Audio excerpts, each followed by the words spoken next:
This is Trisha with Insectopia, and we are here looking at another insect underneath the microscope.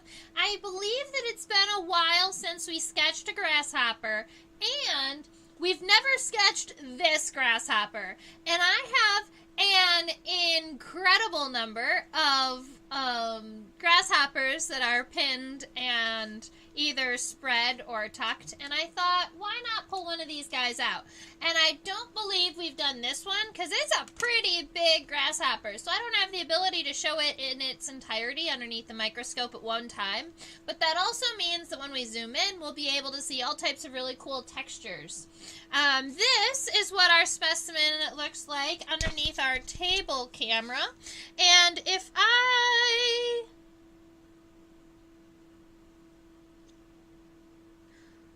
lose my ruler, then I can really show you how long it is. No ruler.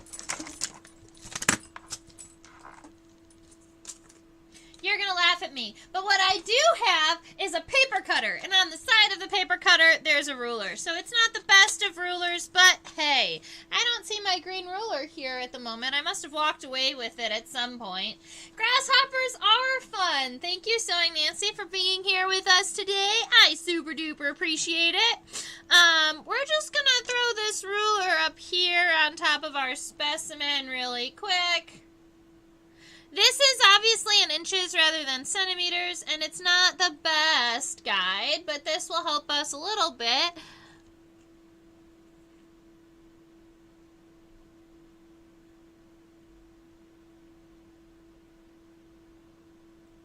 Alright, so maybe doing it also this way might help a little bit to get us a little bit closer to the specimen.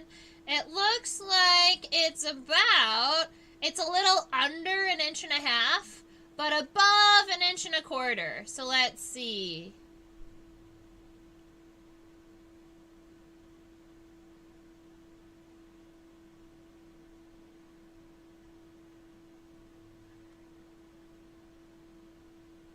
One inch and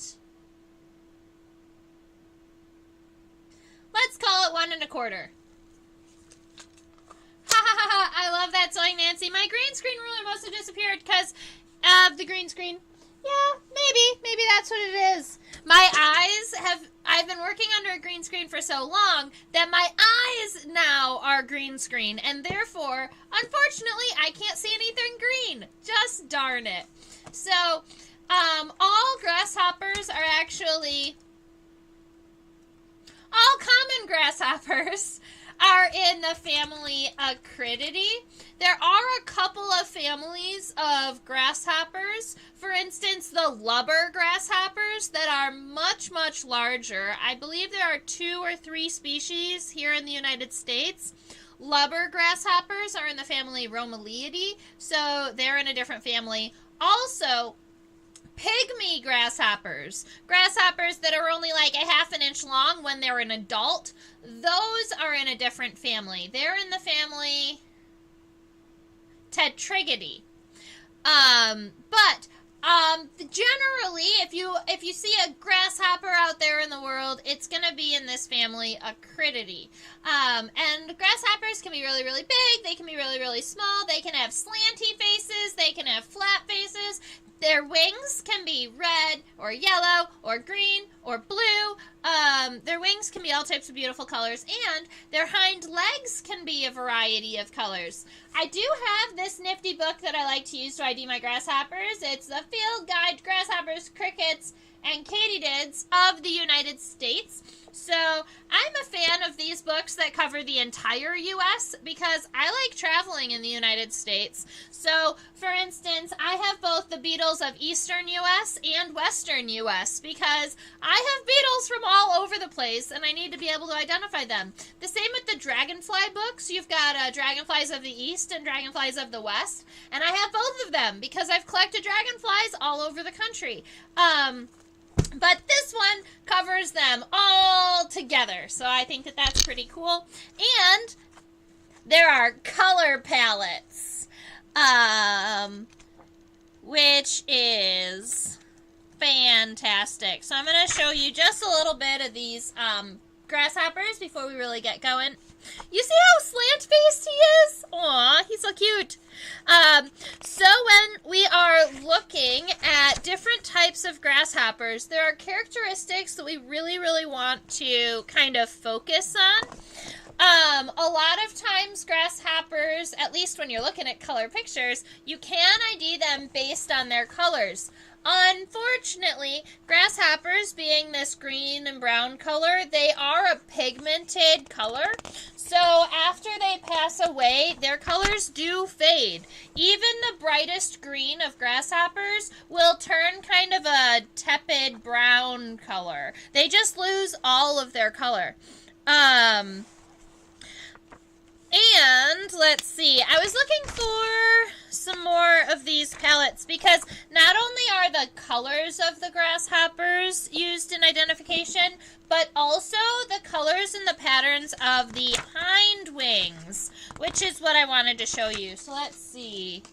Oh, look, that one's red. That one's pretty. And this is actually the northwestern red-winged grasshopper. It's a very dark black grasshopper with bright red wings, and even the reds and the yellows and the blues on the wings will fade because they're all pigments. Grasshoppers don't have structural colors. At least I don't know of a grasshopper with a structural color. So as I'm going through these pictures, admittedly, I'm trying to see if we can identify this specimen any further than just acridity, because I have not in the past identified this past just its family. And so we use the colors on their bodies, we use the colors on the hind wings, and sometimes we'll even use the colors on the inside of the jumping leg.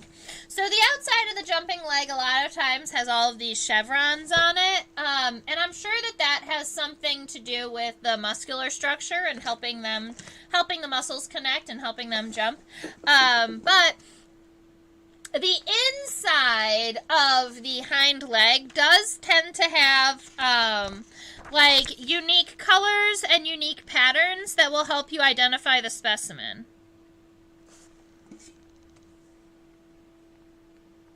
What about the wrinkled grasshopper?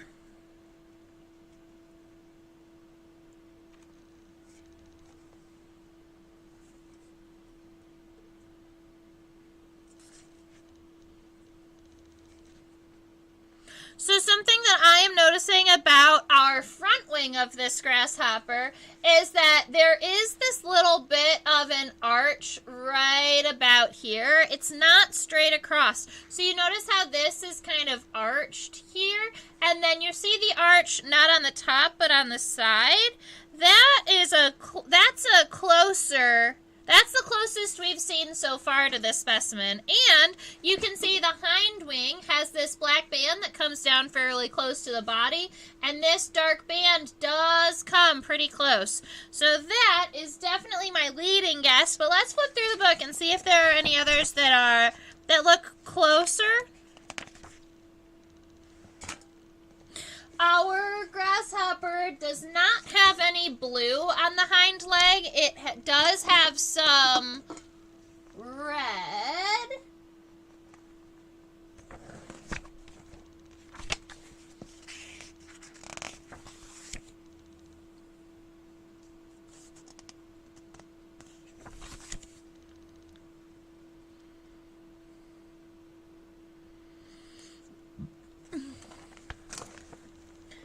To show you guys the pictures too. Look how beautiful that hind leg is. Alright, let's see. I love this grasshopper. I have not collected this grasshopper yet, and when I do, we are definitely sketching it.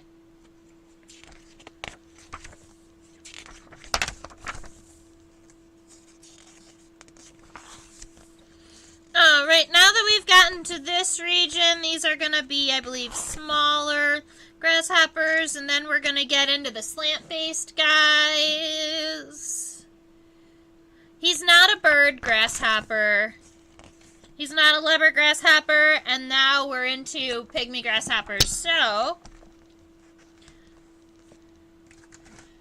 We're going to look up really quick Hibiscus ocelot to see if we can identify this guy to species.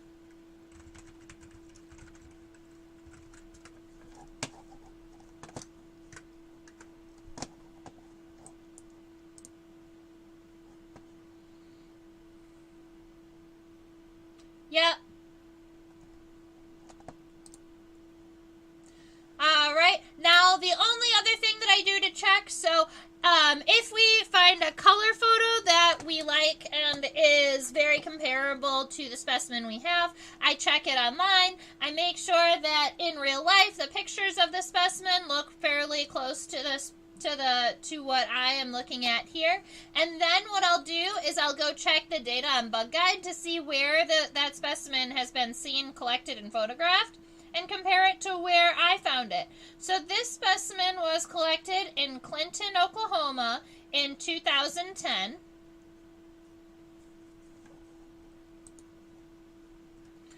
And this specimen is regularly seen in Oklahoma, or this species is regularly seen in Oklahoma. So perfect. I do believe what we are looking at is not only a grasshopper in the family Acrididae, but we are looking at the wrinkled grasshopper. Aww. I think he looks kind of wrinkled.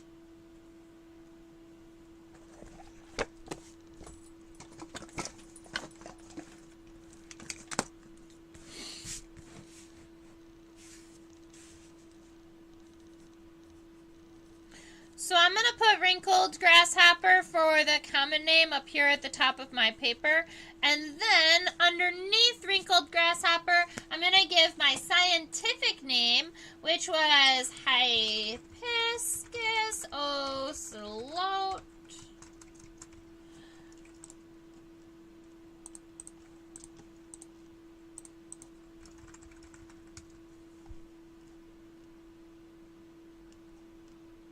I'm wondering, I've never seen ocelot as an epithet before, and so there's a part of me that wonders what exactly. I'm wondering if it comes from ocelot, the speckled cat.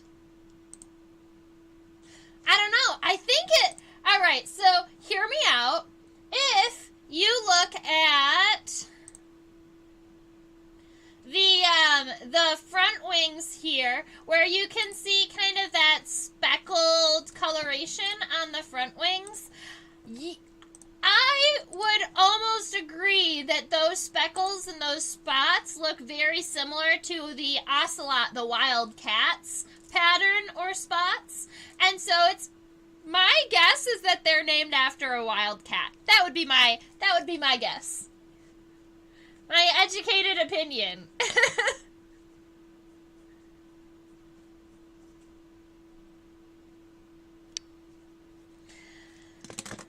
Hibiscus ocelot. Perfect. Alrighty, so, let's see.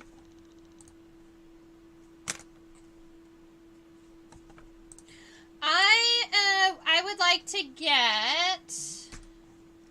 I'm taking my own picture of this grasshopper right now, and what we're going to do is I'll just upload the photo so that we can see the entire specimen while we are doing our first sketch. But then, once we get that all finished, we will be able to zoom in and check out all of the very unique spots on this specimen. So let me go ahead and finish cropping up this picture right here. It's not going to be super bright. It's just going to be what you see. You can always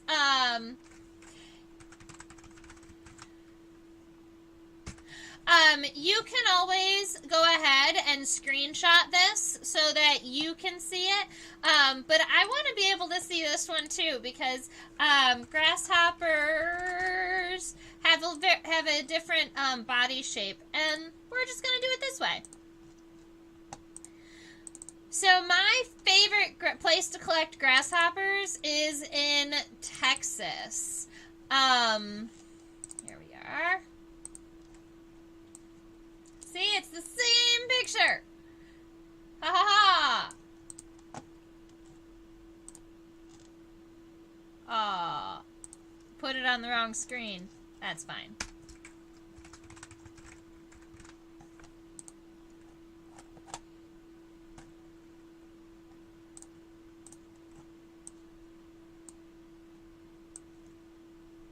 There we go. Alright, so that specimen will be sitting over there. We can just use this picture here to get our first sketch of the specimen, and then we'll zoom in and check out all of the wrinkledness of our beautiful wrinkled grasshopper. Now, it's a big grasshopper. It's weighty. Next to other grasshoppers, it looks like a giant. But next to lubber grasshoppers, even lubber grasshoppers make this guy look small. Alright, so to start, let's see. I do want to sketch my right wing open and my left wing closed, just like how my specimen is situated.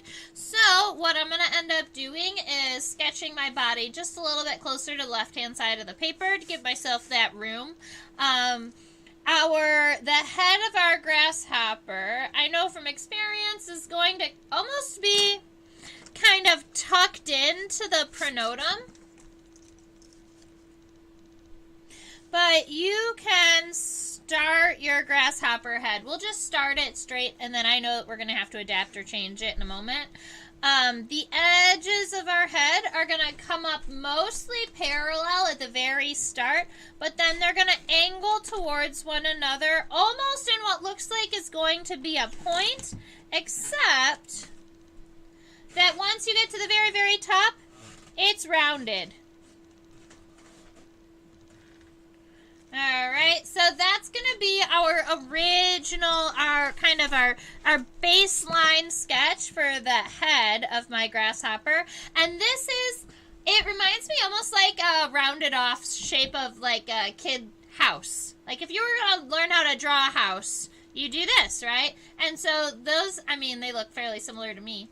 The next segment down is going to be the pronotum. And with our pronotum, what we're going to do is we're going to take one vertical line and we are going to make it as long as we think the pronotum is going to be. So maybe about like this. Our pronotum looks like it is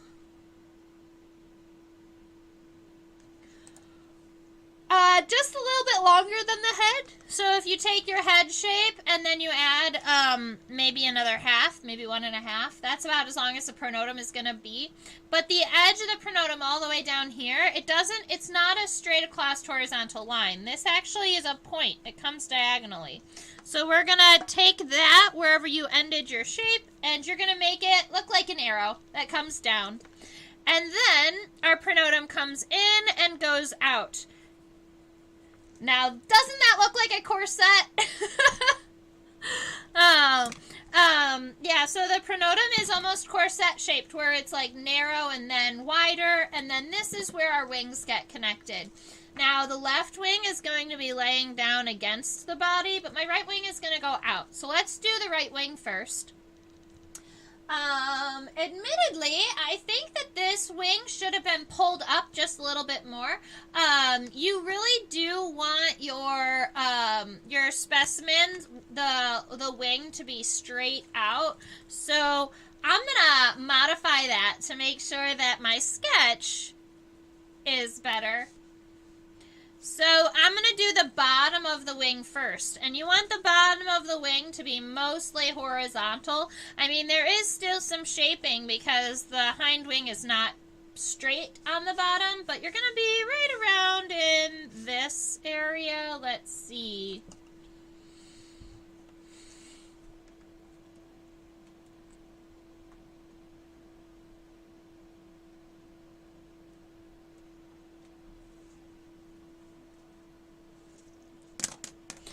What I'm doing is trying to measure the length of the wing in comparison to the length of the pronotum to see approximately how many. It's a little over double. So if you took your pronotum and you said, all right, this is 1, this is 2, it's just a little over 2 lengths of the pronotum. So right about right here.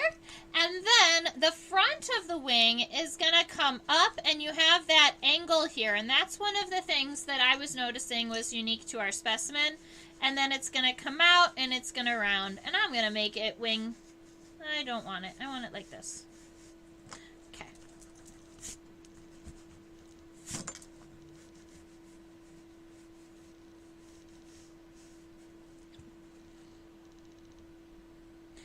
That looks happy to me.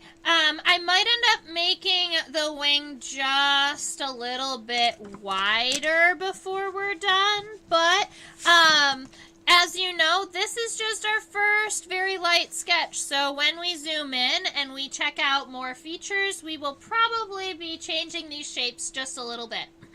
So that's our front wing. Now, I want to get our abdomen taken care of, so if you take this wing and you swing it all the way back, you'll know about where this wing ends. And then you'll notice from the left side that the wing is slightly longer than the abdomen. All right, so the wing ends way down here and the abdomen is up here. So for our wing, we're going to kind of try and close it down.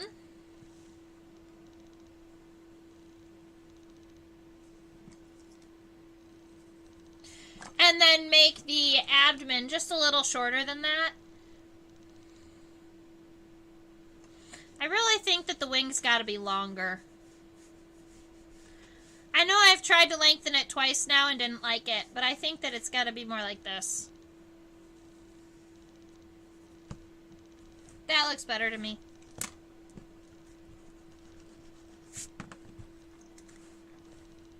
Okay. Alright, so our abdomen, the abdomens of grasshoppers do tend to be like pretty narrow, pretty thin. They do have this really wide pronotum because they need all those muscles to help them with their wings and flight. Alright, so I'm going to just shape out our abdomen really quick. It gets narrow a little bit. Try and narrow it down to about the narrowest point of the pronotum fairly quickly, but then it's going to stay nice and long until the very end where it kind of closes back.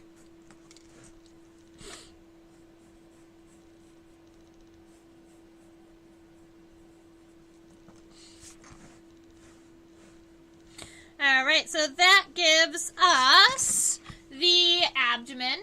And I'm not going to worry about the legs on the right-hand side, but I am going to attempt to give us legs on the right-hand side.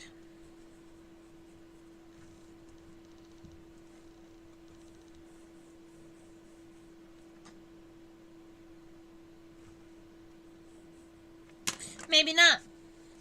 What I think we're going to do instead is sketch the legs separately.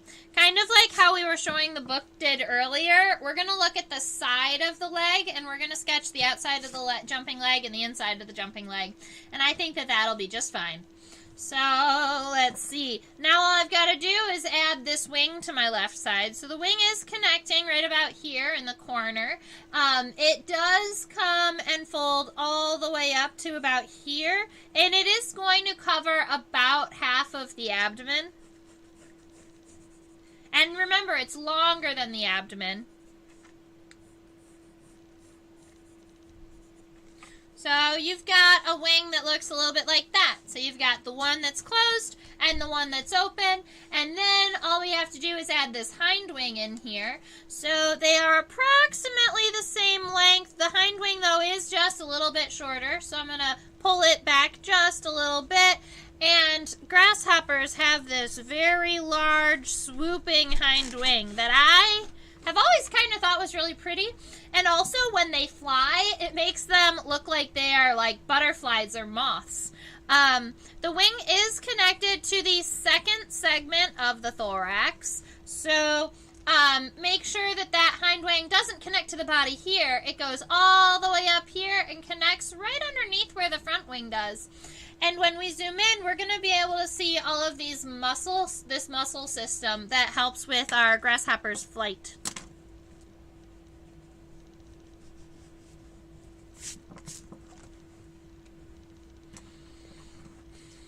Alrighty.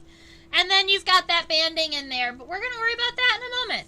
So, I believe now that we've got our approximate outline for our specimen, we're going to zoom in.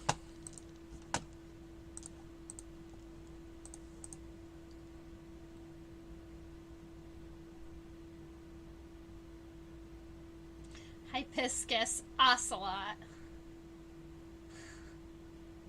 That makes me laugh, guys.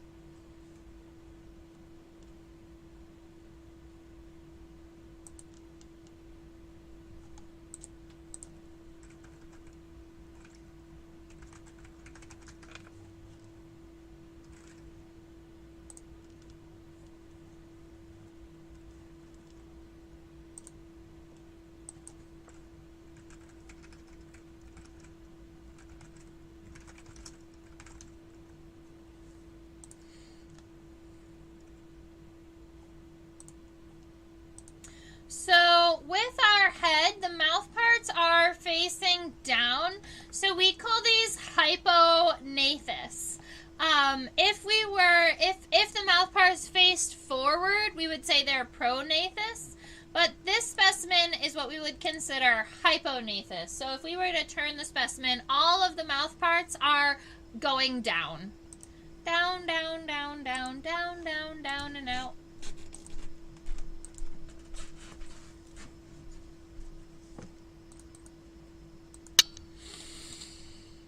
Alright, we are zoomed in. Let's look at our specimen. Excuse me, I'm yawning on set. So, the compound eyes are not as large as some other insects might have, and I believe our head is a little bit, it's not as long as I had originally sketched. So I'm going to shorten my head just a little bit.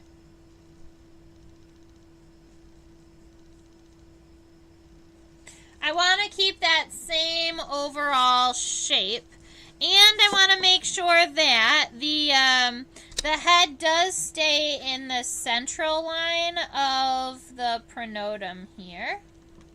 So we've got that central line happening. And then on either side of this line, you have these compound eyes here.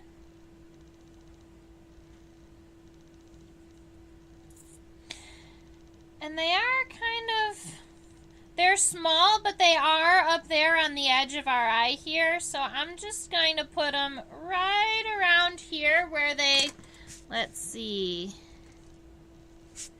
where they are going to go just a little bit over the line that I had already built for the head. And I'm trying to make sure that these stay as even as possible.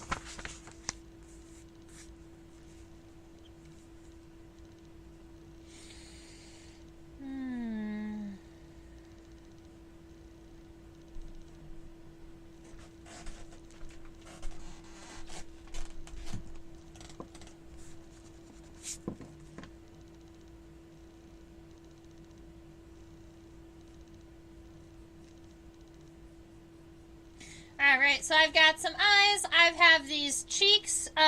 So funny enough, I haven't ever given you this word before. An insect cheek is called the gena. Now, the antennae are connected on either side of this kind of projection on this projection on the head. So if you imagine where these compound eyes are, you're going to take... Maybe that's what I need. I need these eyes to be a little closer together.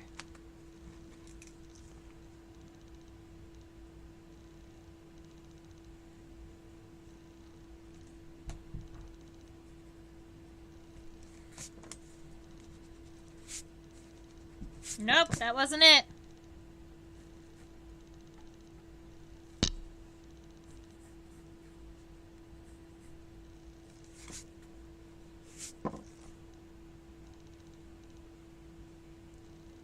That's better. Okay. I had my central line just a little off. So, when we take both of those compound eyes, we're going to make almost like a little table here. We're going to go from the inside of the eye. We're going to come up, and we're going to cut in a little bit and cross over. And that little table friend is where our eyes are going to be connected. And then we do want to make sure that the head comes around and meets it right here at the top. And that's what's going to create this, like, this shape. That's fine. Now, our antennal segments, you know, are scape, pedicel, and flagellum.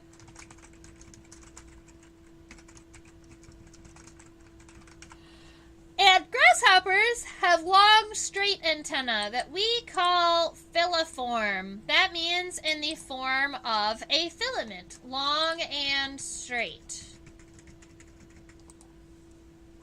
So, oops. So our first segment right here is kind of this, it almost looks like this little mountain segment. It's the segment that connects our antenna to our head.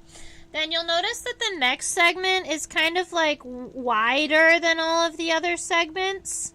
And maybe even a little, and maybe even double the length. So you've got, that's the pedicel. And then the rest of the antenna is what we call the flagellum.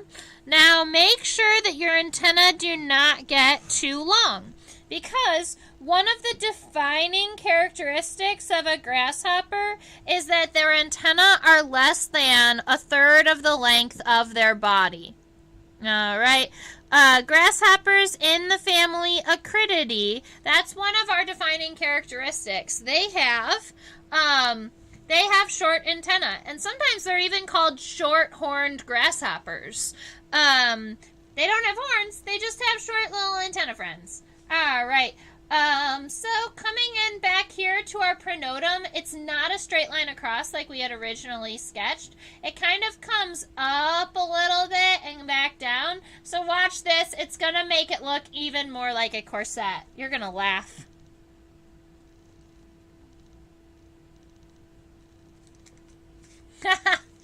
Maybe I'm going to laugh.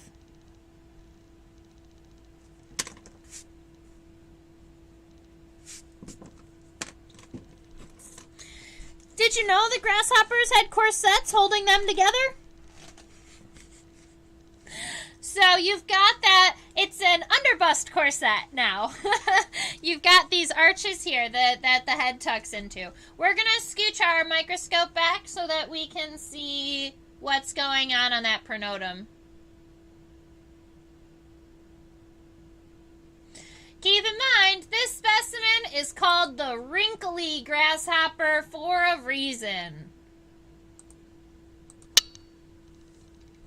All right. It does have a ridge along the center line, so I'm going to go ahead and darken this central line, this vertical piece here, because, hey, it's now part of the insect. So I'm going to go ahead and give it that. You can see that very strong diagonal, but now that we're looking at it, you'll notice it's not diagonal all the way to the edge. It's diagonal, let's see. If you take a line from our eyes and move it down, maybe to here, and then to where the base of this wing would be, you do have a straight V. So this is going to be, almost looks like a little arrow. But then, after that point, it does kind of flatten out a little bit. Alright, so it flattens out. And then, you have, I wonder how we do this. From here and here, a roundabouts.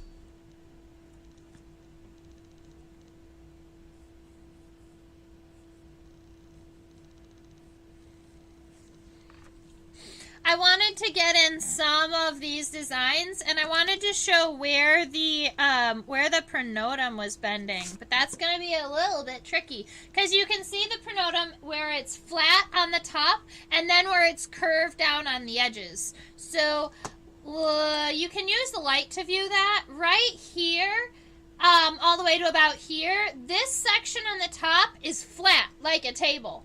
And then from here down, and then from here down, those are angled down on each side. And I believe that our specimen must be just slightly crooked on the microscope, because you can see more of the left-hand side than the right-hand side. But that's going to be the case. So for the area that's like kind of flat on the top,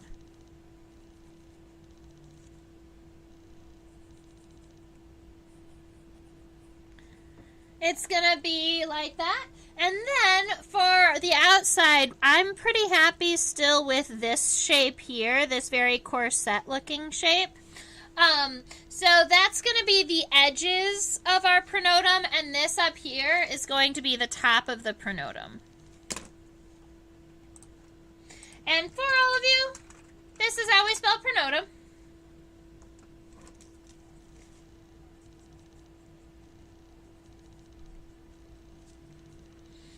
Okay. Man, that texture. One of these days, that's one of the things I will learn is texture, especially like a wrinkled texture like this. It's very unique.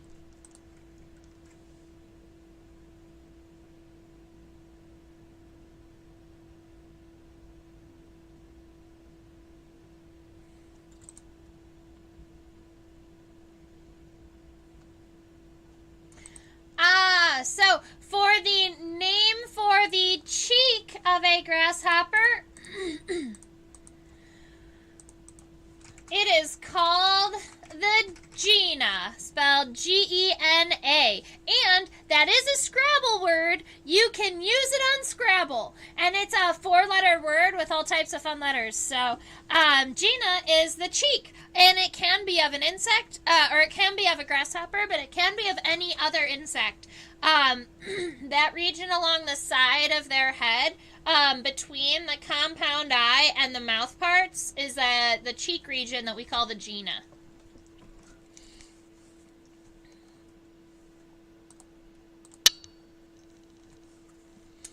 Alrighty, now looking at that wing over here on the left, I want to try and get some of these features taken care of. How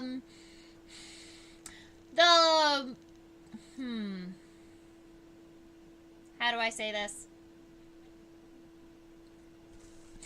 This leading edge of the wing, when it's folded down, is the side that's going down towards the ground. So when you're looking at this part when it folds over is what meets on the center. So on the outside is where all of your color and your ocelot shape is, ocelot patterning is, and then on the inside it's going to be a little bit more dull.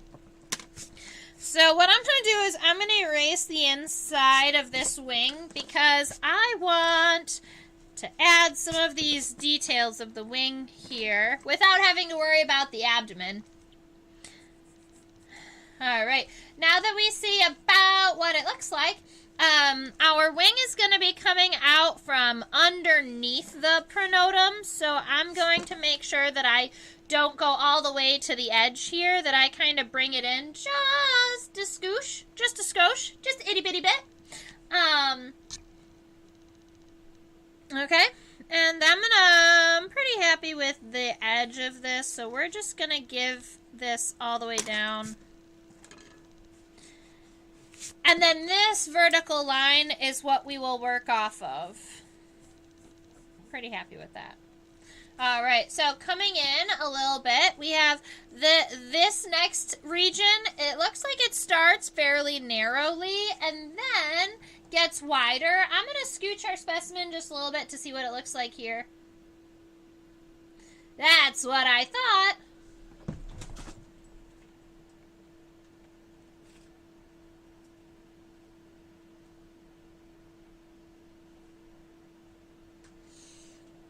Okay.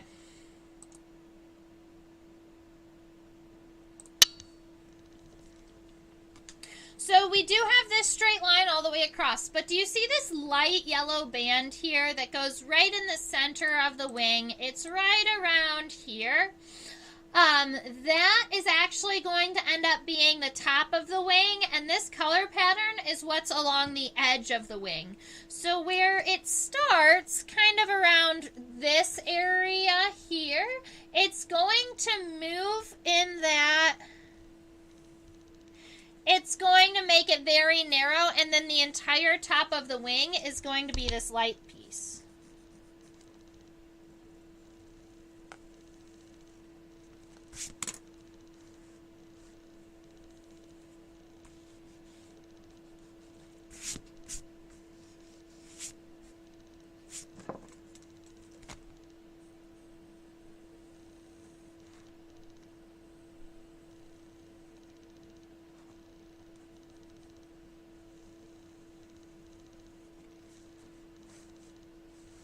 Very good.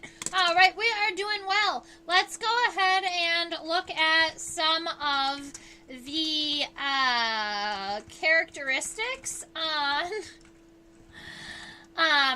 the abdomen.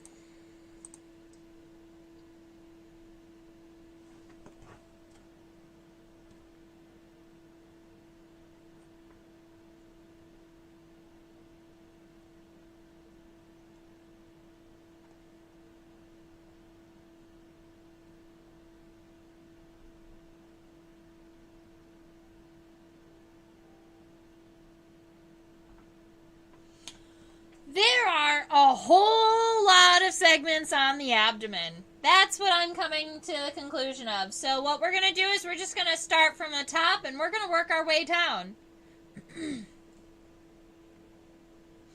So what I like to see is where the thorax is and where the abdomen starts. So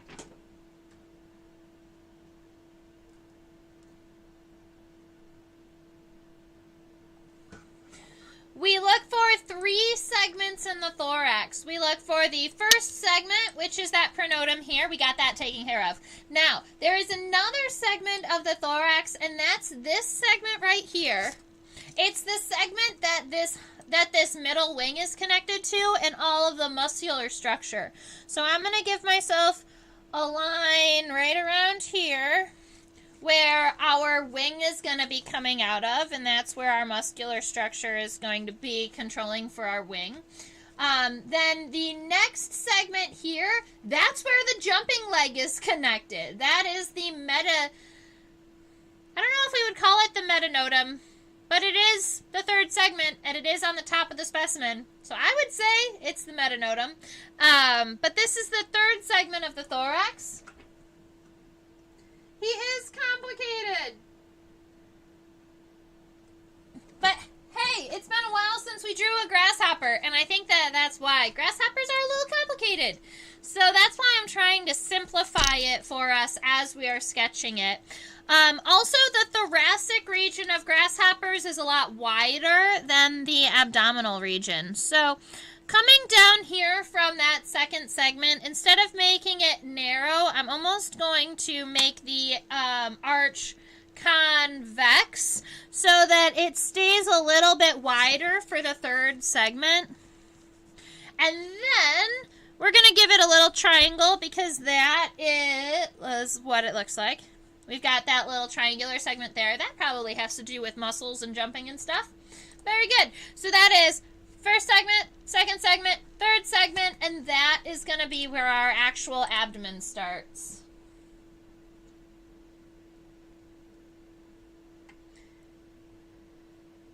And that starts right here.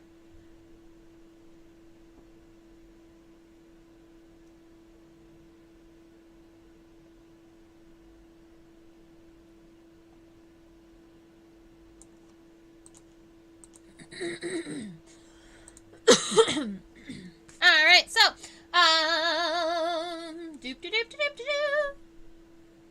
charge.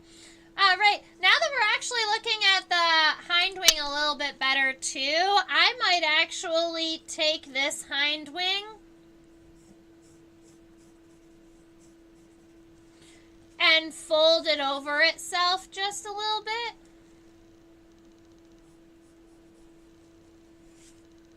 We're going to have to work on that.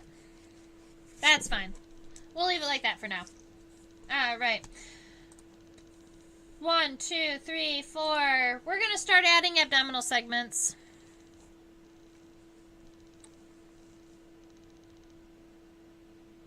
So you see how there's also a variety of widths of our abdominal segments?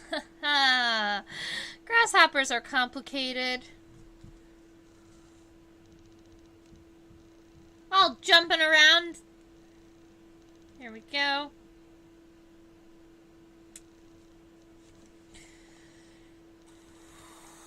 All right, so we're just going to start. We're going to say segment 1. And then segment 2 is approximately the same width. And segment 3 is just a little bit more narrow.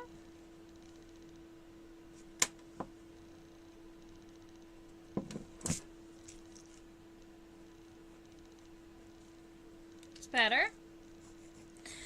Alrighty, and then the next one is about half that. And then about the same.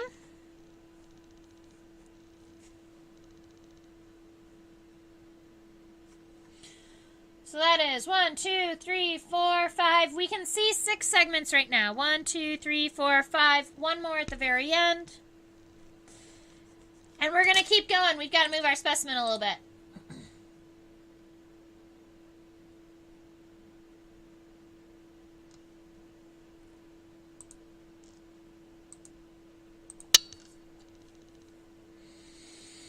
So from where the segments get more narrow, we've got 1, 2, 3.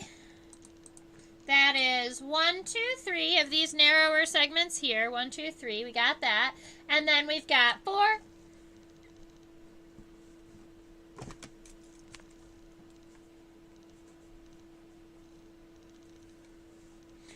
And then there is something really interesting happening back here. These are reproductive organs. It's the end of the abdomen, so the sclerites or the segments are a little like they're a little like they're formed differently, I guess is what I want to get to. So let's zoom in and check them out.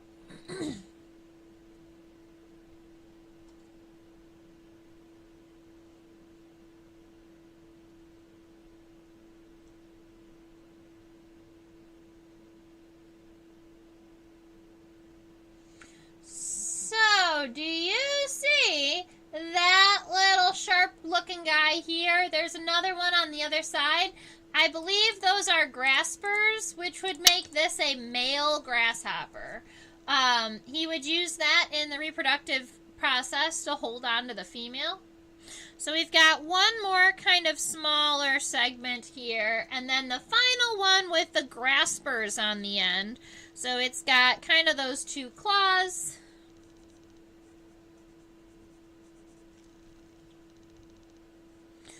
This coming off of the side here, and then off of the side on the other side. Let's see, right about here. I think that would be its cerci. So if you have ever thought of like an earwig and you saw like the graspers at the end, those are called cerci. And in earwigs, they actually have a purpose. But in things like grasshoppers and crickets and cockroaches and praying mantids and walking sticks, they all have cerci. But most of the time, the cerci don't really have a function or a purpose. They are body parts that no longer serve what they used to, and some of them are sensory, so they can sense like chemical responses. Now that we have the lines along our segments of our abdomen, something that I do want to make sure that we add, the top of the abdomen is fairly ridged. There is a top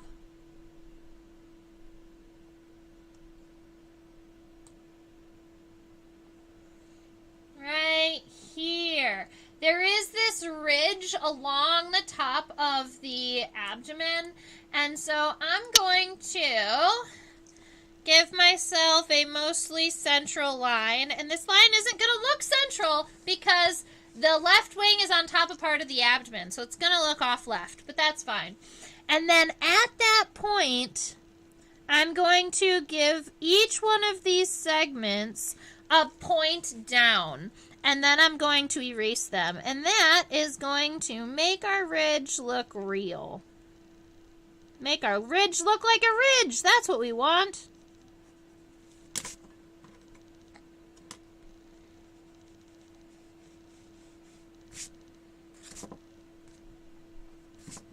And then very carefully erase my helping line.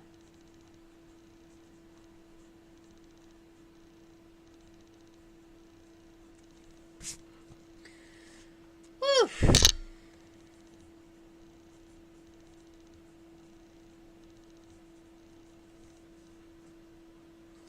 So we've got an abdomen, we have a left wing, we have a pronotum, we have a head, we have our antenna. Now all we need to take care of are these wings. And then we'll do the legs, alas.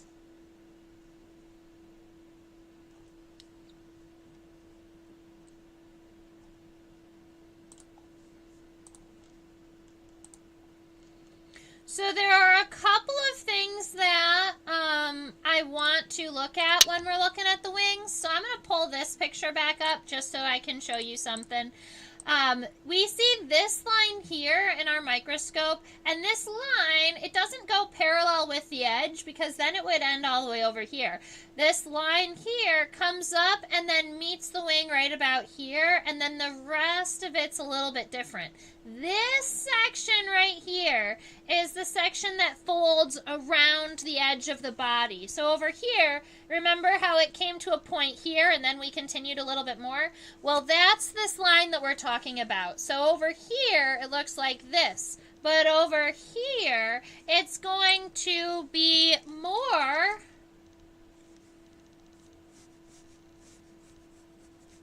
like that.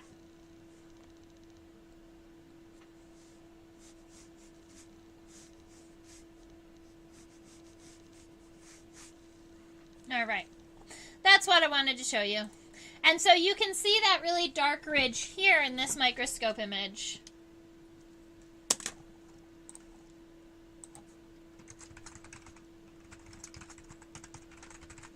Welcome, those of you who are new and just started watching. We are sketching a wrinkled grasshopper together in the species Hibiscus ocelot. And as we're looking at this front wing, you'll notice that it has the coloration or the speckle spotting of an ocelot cat, which is, I think, where it gets its name.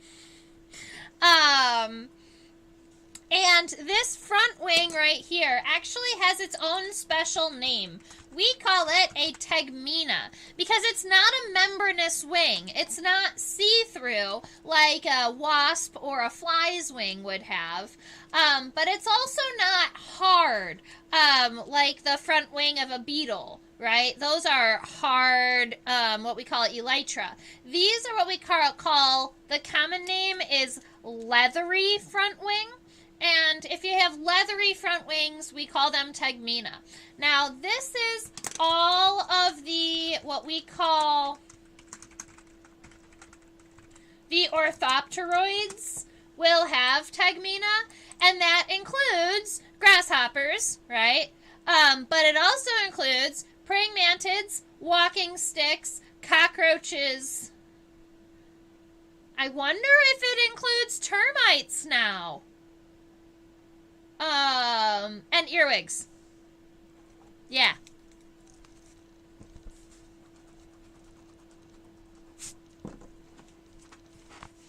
Alright, so we're going to take this. Instead of this being a straight line to the straight point to the edge, I'm going to round it out just a little bit, and I'm going to make the arch a little bit further than I had originally. I'm just going to push it just a little bit and then come back in and around. I'm going to look at this picture one moment. There we go.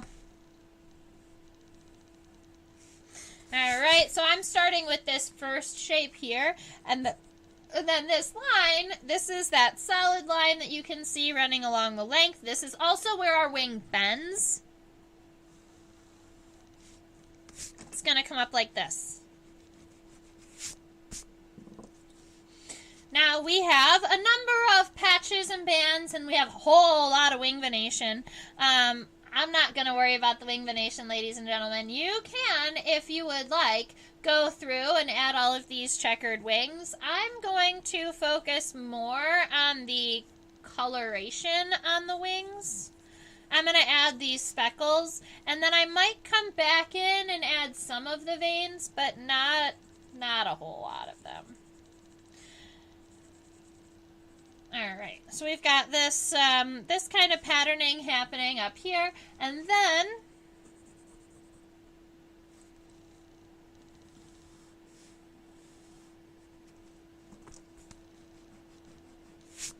I'm going to scoot our specimen over here to the right so that we can see what's going on a little bit further in the wing. Oh!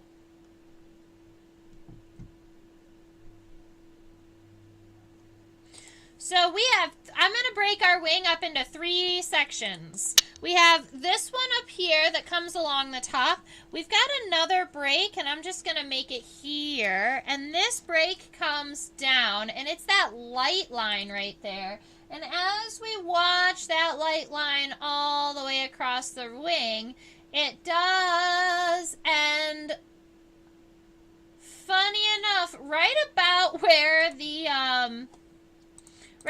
top one ends. So this guy ends right around here, and this one is the light one, and it ends right around here. So what I'm going to do is I'm going to take this where it splits, and I'm going to take this line, and I'm going to go right around there.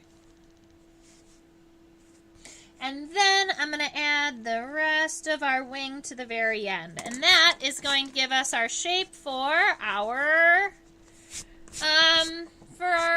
designs.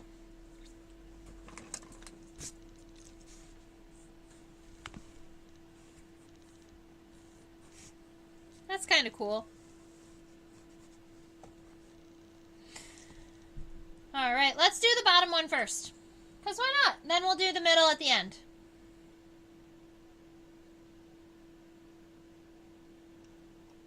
So it appears that we have a handful of speckles or spots down here at the bottom. Let's see, maybe 2 or 3.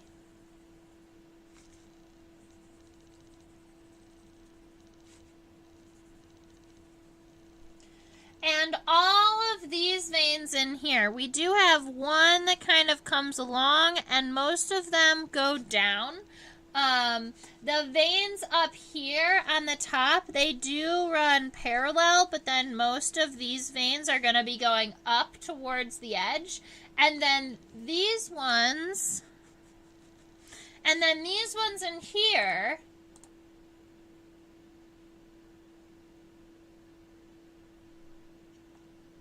once you get to this widest point, they become this pattern that you can see here, almost like laying bricks.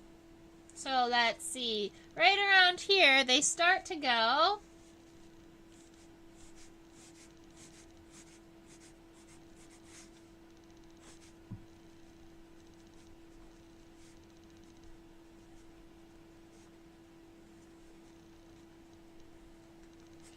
And my goal is not to create the perfect sketch or the perfect picture. It's not to make it look hyper realistic.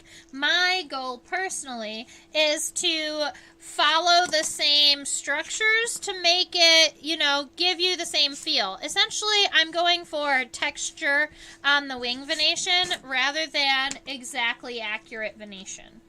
Because these veins in here, generally when we're identifying grasshoppers, they aren't going to tell you which vein to look at. They are going to ask you about colors and patterns and shapes. And that's what we want.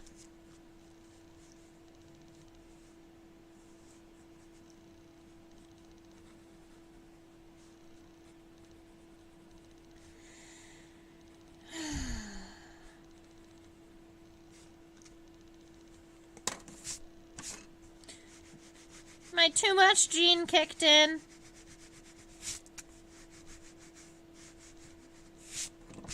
Do any of you have a too much gene? You know, you feel like you're doing good and you're going at it, and then you realize that you've made a mess. You had too much going on. There we go. I'm going to leave it mostly like this. I want to make sure that this texture is happening. I'm happy with that. So that's going to be our front wing. And our hind wing has yellow.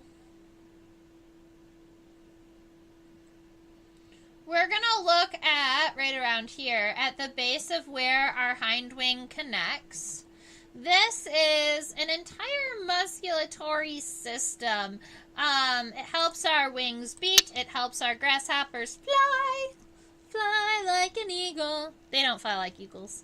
But you'll notice that all of the wing venations radiate out from this point. So if you wanted... Actually, what I'm going to do first is I'm going to give myself this, the outer shape of the wing.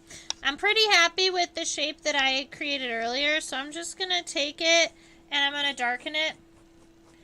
I probably could have done this earlier, but I always like to make sure that I don't, because you never know when you're going to decide that you want to change the entire size of the insect or something, and you want to make sure that all of your lines are nice and light until you've got things set.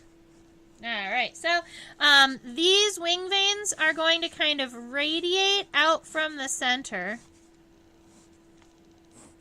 So I give myself a handful to work off of. It's not going to be as many as the grasshopper actually has.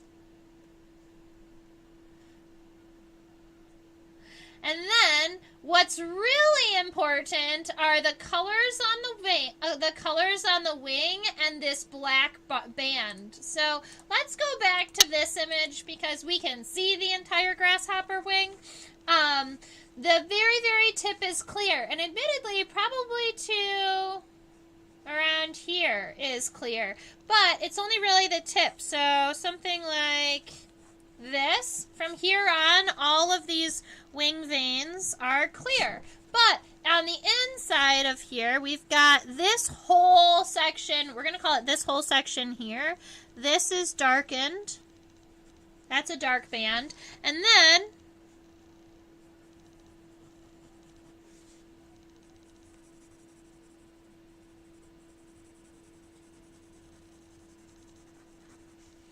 to about here.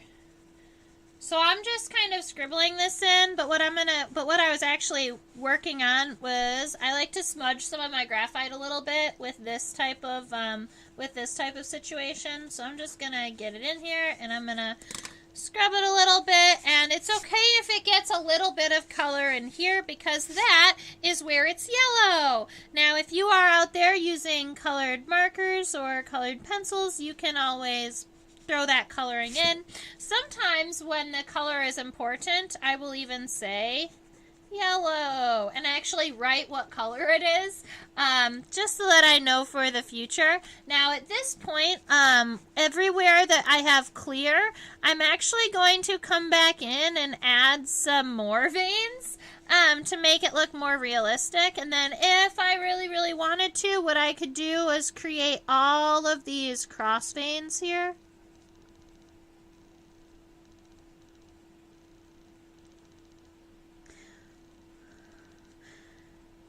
You can make them perfect, but I find that the more perfect that I make these lines, the more like a brick house it looks like, and the less it looks like an insect wing. So I like to try and make them, I make my lines tight, but I don't make them even. It's just how I do. Alrighty. So our grasshopper sketch looks a little bit like this right now. Our head, our pronotum, our abdomen, that left wing that I think I'm just going to leave as is. And then the right wing with it open and colorful. I hope that you have enjoyed watching this. I know we haven't had very many people hanging out with me today, so I might just head out. I'm thinking that's probably what I'm going to do. If one day we want to draw another grasshopper, we can always draw another grasshopper together and flip it over and look at legs and look at mouth parts. And legs and mouth parts of grasshoppers are a lot of fun too. But you know what? This I'm pretty proud of. We haven't gotten through a grasshopper this well in a while. So thank you, ladies and gentlemen, for hanging out with me today. We're going to go over here to the closer. My name is Trisha with Insectopia, and a good number of you have joined me today. Thank you, Sewing Nancy, for chatting so much and keeping me interested while we are sketching together. Keep in mind, if you are watching this and you know a bug lover, I teach students ages 5 to 8, 9 to 12 on a platform called OutSchool. This is a place where students can learn about insects, the Junior Bug Club and the Weekly Insect Studies, where students learn about a different insect every single week, and we do things like, I don't know, let's see, what's this last one? Oh, this one was on monarch butterflies. And so we'll talk about all different types of insects and stuff. Keep in mind that this is where you subscribe to my YouTube channel. You can go ahead and do that. If you hit the notification bell, then you can get notified every time I go live. This right here, that little QR code, is where you can send a tippet over to me if you would like. Oh, Harvey Ingham, I want to say thank you for, no problem, thanks for joining. I will with people. So, thank you so much. I hope you all have a wonderful rest of your week. I will see you on Thursday at 10 p.m. Eastern or next Sunday at 4 p.m. Have a wonderful rest of your week and stay buggy. Bye.